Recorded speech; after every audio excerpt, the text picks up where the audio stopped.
ሳምንት የዓለም ቴክኖሎጂ ዜና።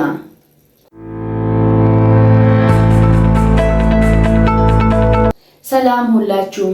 ይህ የዚህ ሳምንት ዋና ዋና የቴክኖሎጂ ዜናዎች ናቸው።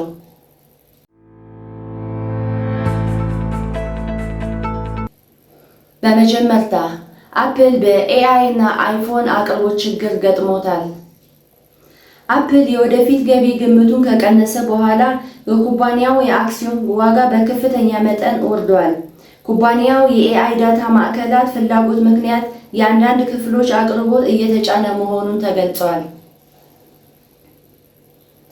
አማዞን እና ማይክሮሶፍት በኤአይ እድገት ላይ ሰፊ የቴክኖሎጂ ውድድር ውስጥ ይገኛሉ።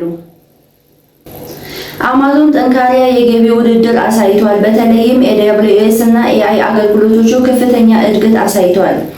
ማይክሮሶፍትም AI ላይ ትልቅ ኢንቨስትመንት መቀጠሉን አረጋግጧል።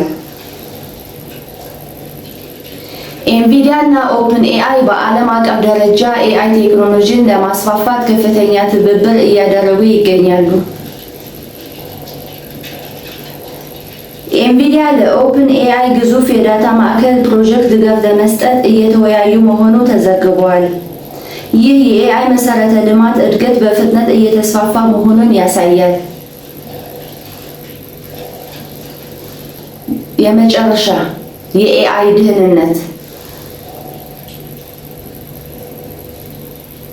የአውሮፓ ባለስልጣናት ከኦፕንኤአይ እና አንትሮፒክ ጋር በኤአይ ደህንነት እና ቁጥጥር ዙሪያ ውይይት መጀመራቸውን ተገልጿል።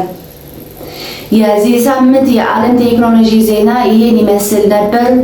ቪዲዮን ከወደዱት ላይክ ያድርጉ፣ አስተያየቶን ያጋሩ፣ እንዲሁም ለተጨማሪ የቴክኖሎጂ ዜናዎች ቻናሉን ሳብስክራይብ ማድረግ አይርሱ። ቴንኪዩ